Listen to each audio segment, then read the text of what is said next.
मनोहर उर्फ मन्नू एक साधारण परिवार का लड़का था। बचपन से ही उसे टेस्टी खाने पीने और खिलाने का बहुत शौक था। पढ़ाई में उसका मन नहीं लगता। स्कूल के रास्ते में टेस्टी मिठाइयाँ और पकवान बनते देख वो घंटों हलवाई की दुकान पर बिता देता। एक दिन स्कूल लेट पहुँचने पर, क्यों रे मनु, इतना लेट क्यों आए हो? तुम्हें डेली लेट हो जाता है, क्या बात है? सर, ये पिंटू हलवाई की दुकान पर खड़ा होगा। मैं कल ही उसको देखा था स्कूल ड्रेस में, वहाँ पर जलेबियाँ छान रहा था। ओह, तो इसकी हलवाई की दुकान है। मनु, पिताजी से क्यों नहीं कहते कि स्कूल जाने के टाइम पे काम न करवाए? नहीं सर, इसके पिताजी इंजीनियर है। ये तो रास्ते में पड़ने वाली दुकानों में काम करता रहता है। अरे वाह, ये तो और अच्छी बात है कि मनु अपने खर्चे खुद उठाता है। तुम सभी को इसे फॉलो करना चाहिए। जीवन में हमें सेल्फ इंडिपेंडेंट ही होना चाहिए। शाबाश मनु, लेकिन पढ़ाई के समय पढ़ाई ही होनी चाहिए। सर, आप समझ नहीं रहे हैं। ये काम करने के बदले पैसे नहीं लेता। इसे खाना बनाने और खिलाने में मन लगता है। घर का सारा काम यही करता है। बोले तो मनु नहीं, ये मुन्नी है। चुप रहो, चलो सब अपनी अपनी मैथमेटिक्स का बुक निकालो। मास्टर साहब उस दिन से मन्नू पर वॉच करने लगते हैं। वो लड़कों से ज्यादा लड़कियों में सहज रहता था। लड़कियां उससे तरह तरह के खाने की रेसिपी पूछा करती और वो उन्हें बनाने की विधि बताया करता। अरे सुनो सारिका, देखो मैंने क्या आम का अचार बनाया है, जरा चक्कर तो देखो। अरे बारे मन्नू, ला इधर ला। अरे कमाल का जादू है तेरे हाथों में मन्नू, इतना मजेदार अचार। वाह, मजा ही आ गया। ये सब देखकर मास्टर साहब एक दिन बाजार में मन्नू के पिताजी सोमू से मिलकर सारी बात बताते हैं। मन्नू के पिताजी ने भी बताया कि वो लड़कियों वाला काम ही पसंद करता है। पढ़ाई में उसका मन नहीं लगता। एक दिन क्लास में बच्चे उसे छेड़ रहे थे। तीनों, मेरा बेलन दे दे, नहीं तो मैं सर से बोल दूंगा कि तुम लोग मुझे छेड़ रहे हो। मैं भी बोल दूंगा कि तुम अपने बैग में बेलन और खरचूल छुपा कर लाते हो।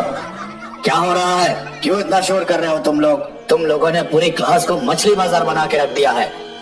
सर, ये रोज अपने बैग में खरचूल और बेलन लाता है, सिर्फ खाने की बात करता रहता है, हमें पढ़ने में डिस्टर्ब करता है। नहीं सर, ये सब झूठ बोल रहे हैं। मैं तो किसी को टोकता भी नहीं। ये लोग मुझे अकेले देखकर छेड़ते रहते हैं। चलो चलो, सब बैठ जाओ। आज रिपोर्ट कार्ड डिस्ट्रीब्यूशन है। मनु, तुम्हारा रिपोर्ट कार्ड सबसे खराब है। तुम फेल हो गए हो। हिंदी में गाय पर लेख में सिर्फ दूध से बनी मिठाई 3 पेज में लिखा है। मैंने बोला था ना सर, सारा दिन तो मिठाई वाले के पास रहता है। मैथ में कितने नंबर लाया है सर? मैथ में 100 में से 3 नंबर आए हैं। इसने लिखा है 3 किलो दूध में 7 किलो दूध मिलाने पर सीधा 7 किलो दूध बनेगा। जी सर, दूध वाले 1 किलो में दही 100 ग्राम पानी मिलाते हैं। इस हिसाब से 7.5 किलो दूध ही मिलेगा। देखो मनु, तुम ना मुझे समझ में आ रहे हो, ना ही स्कूल मैनेजमेंट को। इसलिए मैनेजमेंट ने तुम्हें स्कूल से निकाल दिया है। सर, मन्नू तो हमें भी समझ नहीं आ रहा। कभी मन्नू तो कभी मुन्नी दिखाई देता है।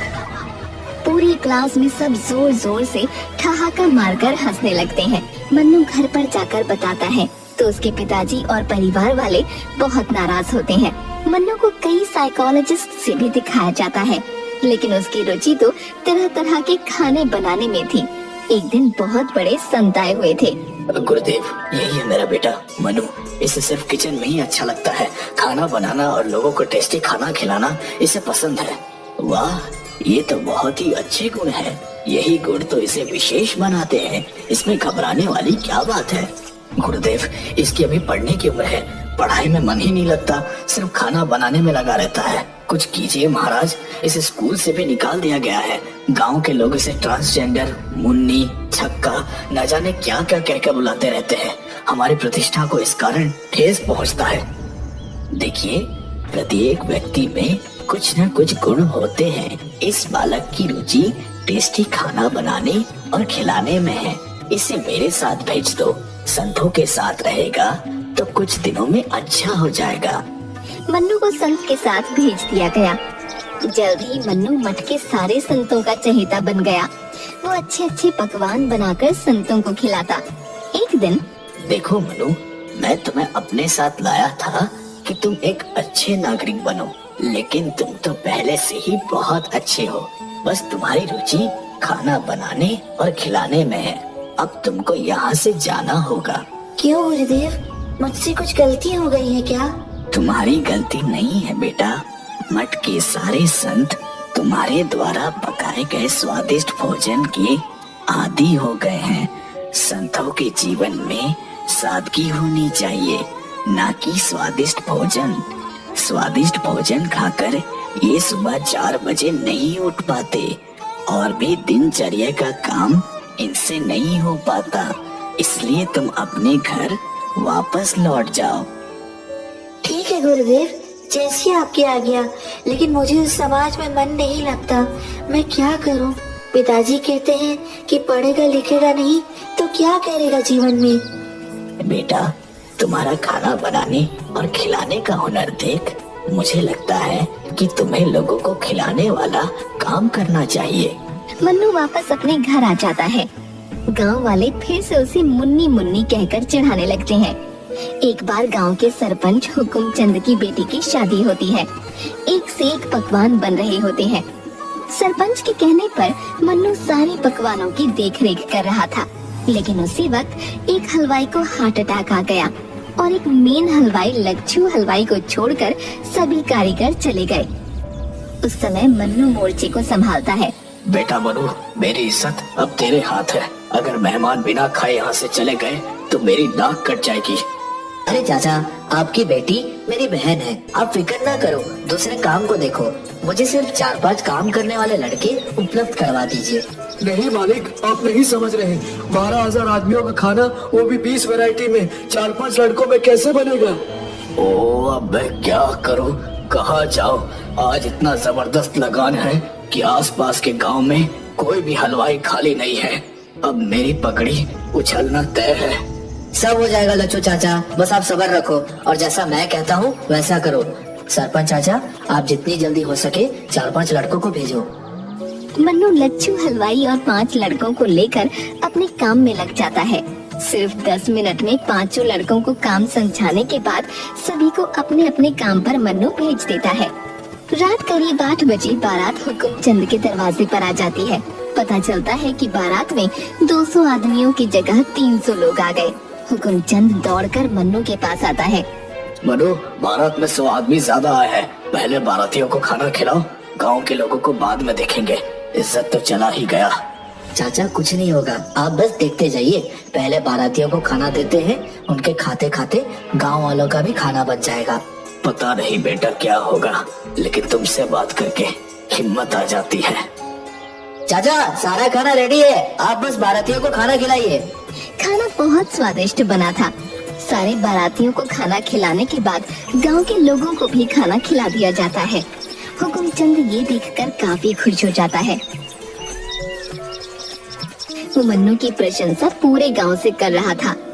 अरे सोहू, कल अगर तुम्हारा बेटा मनु नहीं होता तो मेरी इज्जत तो चली ही जाती। वो सब तो ठीक है सरपंच जी, लेकिन इसी रुचि के चलते इसकी पढ़ाई छूट गई। लोग इसे मुन्नी और न जाने क्या क्या कहते हैं। वो आपसे छुपा हुआ नहीं है। अरे कहने वालों को कोई रोक सका है? मनु में जो टैलेंट है वो किसी में नहीं। कल मेरी बेटी की शादी में एक से एक ऑफिसर, इंजीनियर, डॉक्टर, वकील, बिजनेसमैन आए हुए थे, लेकिन मनु ने मेरी पगड़ी की लाज बचाई है। इसके बाद मन्नू गांव में और आसपास में शादी समारोह में खाना बनाने का काम करने लगता है। बारात में आए एक सेठ मन्नू के खाने की, खासकर उसके टेस्टी डोसे को खाने के बाद मन्नू को शहर में उसके रेस्टोरेंट में काम करने का ऑफर देता है। मन्नू अब शहर में रेस्टोरेंट में जाकर काम करने लगता है, लेकिन जल्द ही रेस्टोरेंट के मेन शेफ से उसकी बनती नहीं और वो वहाँ से काम छोड़कर ठेले पर डोसे की दुकान खोल लेता है। उसके मधुर व्यवहार और लजीज डोसे की वजह से जल्द ही वो छोटी सी दुकान से बड़ा रेस्टोरेंट बना लेता है। इधर टीनू के पिताजी एक सड़क हादसे में गुजर जाते हैं। टीनू पिताजी का व्यापार ठीक से चला नहीं पाता और घाटे में चला जाता है। वो काम खोजने शहर आता है। एक दिन टीनू को बहुत भूख लगी थी। टीनू को मन्नू के रेस्टोरेंट में डोसा खाने के बाद पता चलता है कि उसका पर्स किसी ने उड़ा लिया है। पैसे के लिए टीनू की बहस रेस्टोरेंट के स्टाफ के साथ होने लगती है। तभी वहाँ पर मन्नू आ जाता है। अरे टीनू, तू यहाँ कैसे? और सुना, क्या हो रहा है? गांव का क्या हाल चाल है? अरे मनु, बहुत टाइम पर मिला है यार। तुम्हारे पास अगर 225 रुपए है तो देना यार, मेरी जेब किसी ने काट ली है यार, मुझे डोसे का पैसा देना है। ठीक है, सर के पैसे मैं दे दूंगा, तुम लोग जाओ। और हाँ, एक कॉफी लाना हम दोनों के लिए। आओ टीनू, बैठकर बात करते हैं। बहुत दिन बाद मिले हो। अबे तेरा तो हुलिया ही बदल गया है। और सुना, कहाँ काम चल रहा है आजकल? मेरा काम तो यही चल रहा है, तुम अपना सुनाओ, यहाँ कैसे? अबे वाह, इतने बड़े रेस्टोरेंट में काम करता है तू। गुड यार, बहुत अच्छा काम पकड़े हो। तुम्हारी शिफ्ट कितने बजे की है? इतने में एक वेटर मन्नू के पास आकर बोलता है, सर, मैनेजर साहब मीटिंग के बारे में पूछ रहे थे। बस 5 मिनट में आता हूँ। अबे साले, जा मीटिंग अटेंड कर, नहीं तो मेरे चक्कर में मैनेजर कहीं तुझे छुट्टी ना दे दे। और हाँ देख, मैनेजर जैसे बड़े लोगों से टच बना कर रख। अबे कोट टाई बदल कर प्रॉपर वेटर वाली ड्रेस पहन ले, नहीं तो बड़े लोगों का मूड का क्या भरोसा। बस 5 मिनट रुको, मैं मीटिंग से होकर अभी आया। हाँ भाई, मुझे भी काम है तुझसे। ए वेटर, जरा इधर आना। जी सर, ऑर्डर कीजिए। अबे अभी तो तुम लोगों को बताया कि मेरी जेब किसी ने काट लिया है, और ऑर्डर के बारे में क्यों पूछ रहे हो मेरे से? मजाक उड़ा रहे हो क्या मेरा?